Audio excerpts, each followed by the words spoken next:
le droit à l'erreur, on n'a plus de joker, donc on va essayer d'aller là-bas pour prendre les 3 points. Après 2 défaites consécutives en championnat, ce qui ne lui était plus arrivé depuis le 12 septembre dernier, le SCO doit impérativement réagir demain soir sur la pelouse de Nîmes, lanterne rouge de Ligue 2. Même si pour les Angevins il ne s'agit pas encore d'un match couperet dans la course à la montée en Ligue 1, cette rencontre face aux Crocodiles reste très importante pour plusieurs raisons. Jean-Louis Garcia parle même d'un éventuel tournant en cas de victoire des siens vendredi soir. Il nous semble un peu plus important parce qu'il arrive derrière 2 défaites consécutives. Il est important parce qu'on voit bien que le calendrier de nos adversaires directs est très difficile. Strasbourg qui va à Vannes, on a vu ce que valait cette équipe.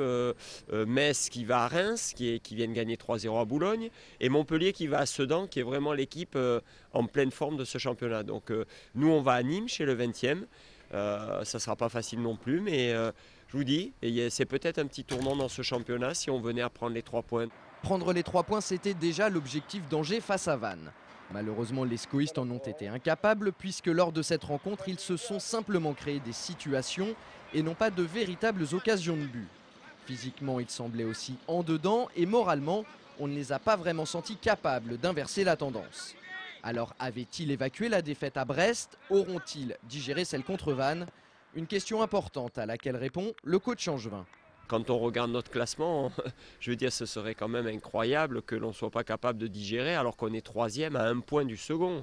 Je veux dire, il faut passer à autre chose. C'est pas comme si on était... C'est quand on est éliminé d'une course poursuite qu'on peut avoir du mal à digérer. Or là, on est toujours sur le podium à 14 matchs de la fin avec seulement 1 point de retard sur le second. Je ne comprendrais pas qu'on ne puisse pas digérer une défaite comme ça dans un jour où on était dans un jour, je dirais, moyen.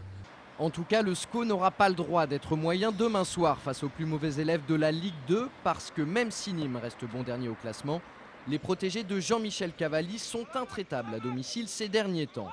Les Garois restent sur 6 matchs consécutifs sans défaite aux Costières, s'offrant au passage le luxe de faire tomber des équipes comme Bastia, Sedan ou encore Troyes.